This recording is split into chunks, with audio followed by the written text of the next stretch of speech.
Assalamualaikum warahmatullahi wabarakatuh, Bapak dan Ibu yang terhormat.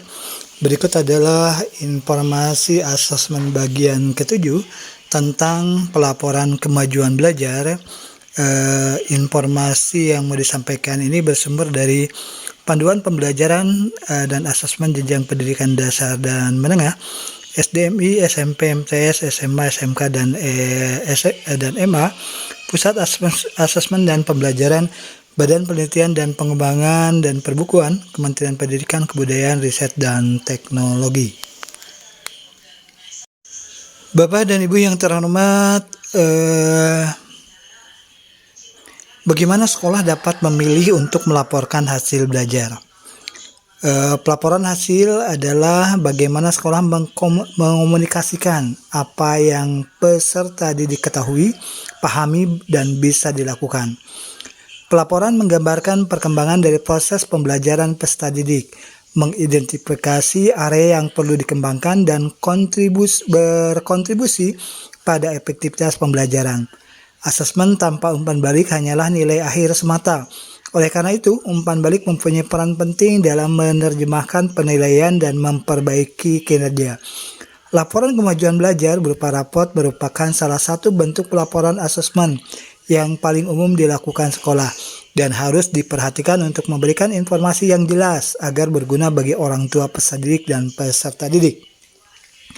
Adapun beda pelaporan belajar dan pelaporan hasil belajar adalah dalam bentuk pelaporan belajar, peserta didik lebih banyak berperan dalam aktivitasnya. Sedangkan pelaporan hasil belajar atau raport dibuat oleh pendidik sebagai analisis hasil belajar dalam bentuk tertulis dan langsung dilaporkan ke orang tua peserta didik. Bapak dan Ibu, bentuk pelaporan hasil belajar yang efektif, bahwa pelaporan yang efektif adalah yang pertama, melibatkan orang tua peserta didik dan pendidik sebagai partner. Yang kedua, merefleksikan nilai-nilai yang dianut oleh sekolah. Yang ketiga, menyeluruh, jujur, adil, dan dapat dipertanggungjawabkan. Yang keempat, jelas dan mudah dipahami oleh semua pihak. Berbagai bentuk pelaporan yang bisa menjadi pilihan lain selain raport adalah sebagai berikut. Yang pertama adalah portofolio. Tujuan dari portofolio adalah sebagai dokumentasi dari hasil karya peserta didik. Isi portofolio adalah hasil karya peserta didik yang dipilih oleh peserta didik berdasarkan hasil diskusi dengan pendidik. Portofolio bisa berupa foto, video, infografis, poster, atau karya apapun yang bukan merupakan lembar soal atau jawaban. Portofolio peserta didik SMK bisa berupa benda kerja atau produk hasil praktik. Berikut ada contoh portofolio, yaitu sumber fotonya adalah Sekolah Cikal Cilandak Jakarta dan SD Negeri Mampang Perapatan 02 Bagi Jakarta. Ini contoh-contoh dari portofolio peserta didik kita. Yang kedua yaitu bentuk pelaporan berupa diskusi dan konferensi. Tujuan diskusi adalah berbagi informasi antara pendidik, peserta didik, dan orang tua. Sekolah perlu menentukan fungsi dari suatu diskusi untuk dapat mengembangkan struktur dan kegiatannya melibatkan menentukan target belajar. Diskusi atau konferensi bisa dalam struktur formal maupun informal. Nah, ini adalah contoh gambar kegiatan diskusi atau konferensi yang sumber fotonya ini berasal dari Sekolah Cikal Cilandak Jakarta. Oke, Bapak dan Ibu, untuk pelaporan lain yang bisa menjadi pilihan selain raport yaitu diantaranya portofolio, diskusi, atau konferensi.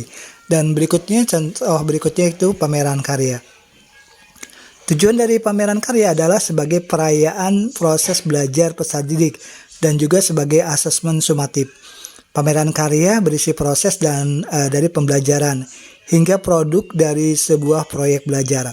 Pameran karya bisa mengundang orang tua peserta didik, komunitas sekolah, maupun mengundang peserta didik dan pendidik dari sekolah lain untuk saling belajar dan mendapatkan umpan balik dari audiens yang lebih luas selain pendidik kelas. Oke, berikut adalah contoh gambar atau foto contoh kegiatan pameran karya. Sumber fotonya yaitu dari SDN 164 Pawitan, Bandung, Jawa Barat.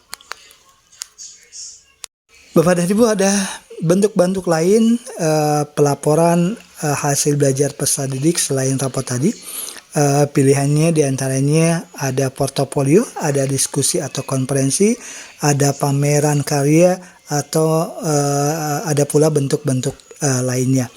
Nah, kemudian Bapak dan Ibu, laporan hasil belajar berupa rapot sendiri itu adalah laporan hasil belajar yang merupakan laporan keseluruhan dari proses dan akhir pembelajaran.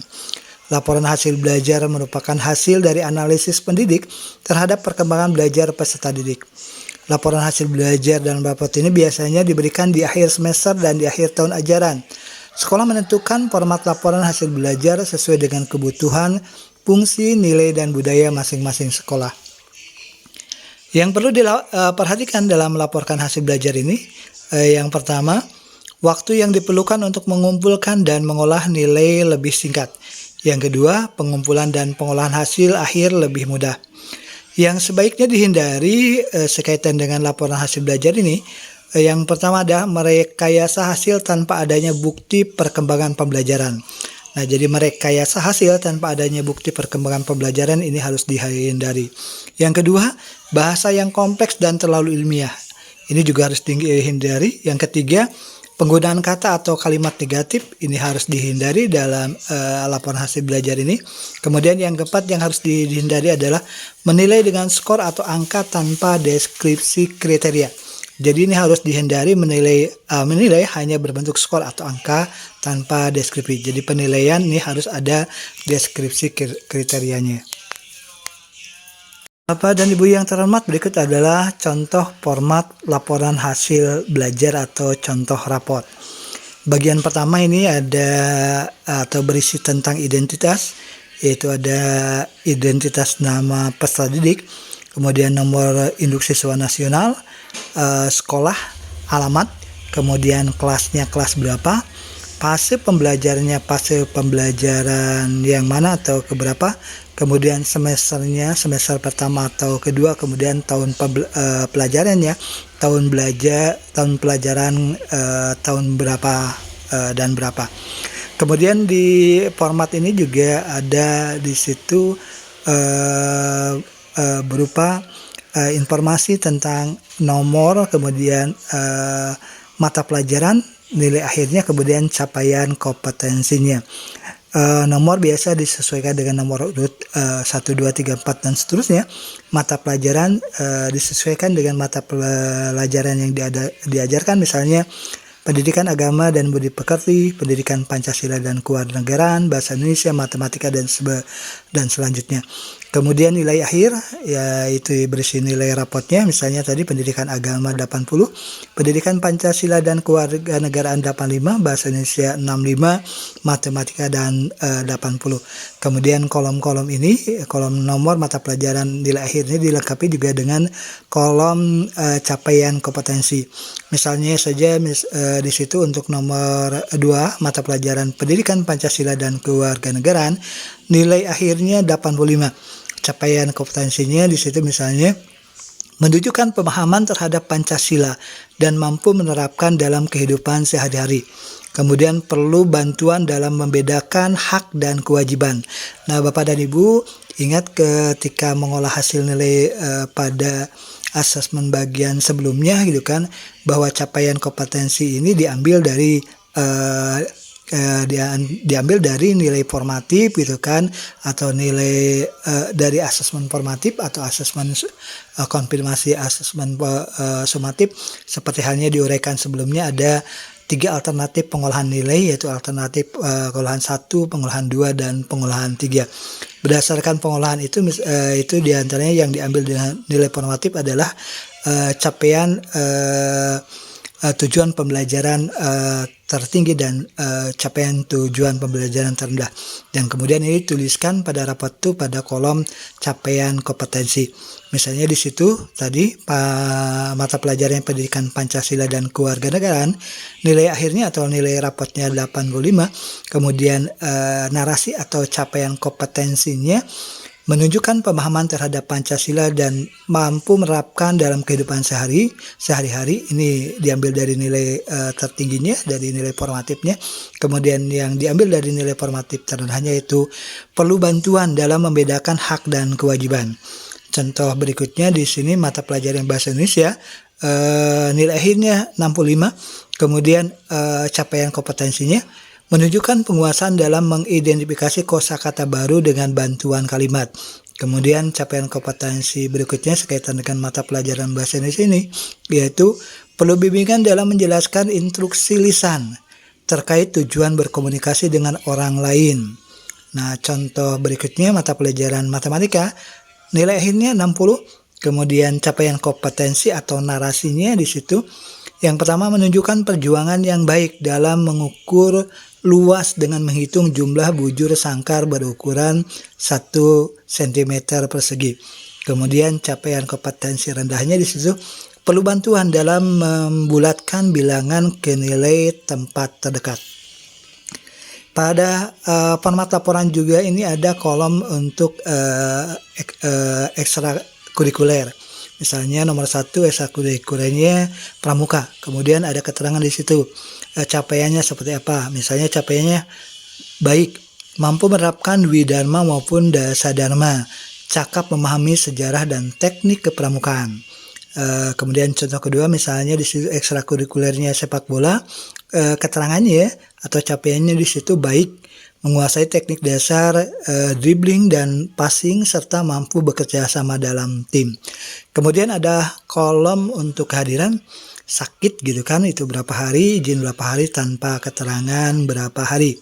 Nah, kemudian diakhiri di situ dengan titi mangsa rapot, yaitu tempat dan tanggal rapot itu dibuat atau ditandatangani. Yang menandatangani rapotnya adalah di situ ada tanda tangan wali kelas, ada tanda tangan orang tua peserta didik, kemudian ada tanda tangan kepala sekolah. Dan Ibu, sekaitan dengan asesmen ini, hal-hal yang perlu diperhatikan itu adalah tentang evaluasi pembelajaran dan asesmen.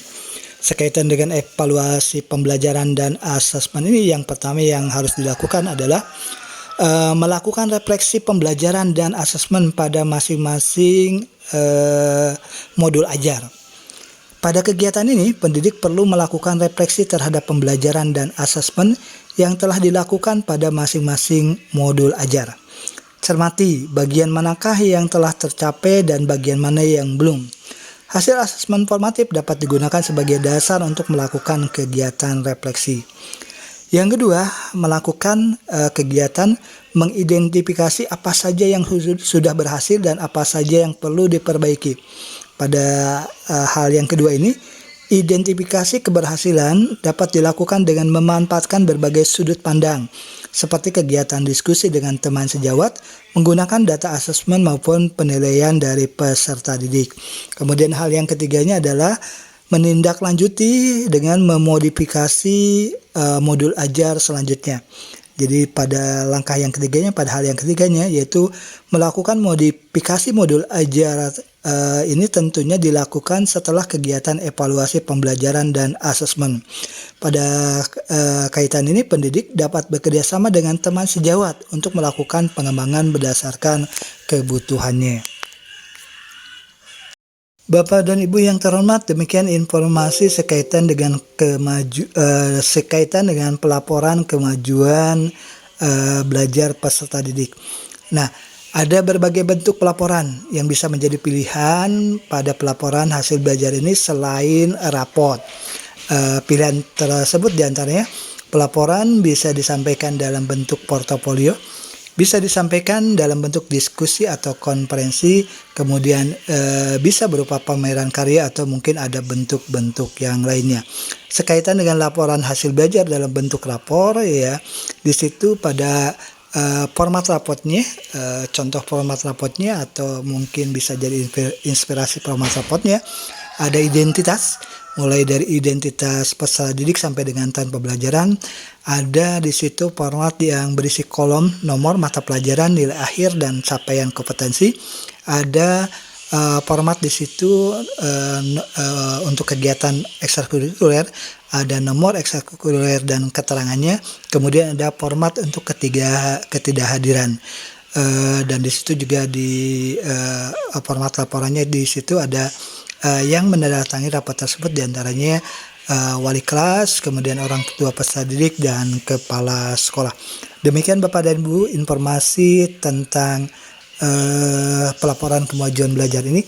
Semoga menjadi inspirasi, menjadi bahan dasar untuk kajian Bapak dan Ibu berikutnya dalam membuat yang namanya pelaporan kemajuan belajar. Terima kasih atas perhatian Bapak dan Ibu. Mohon maaf bila ada salah dan keliru. Wassalamualaikum warahmatullahi wabarakatuh.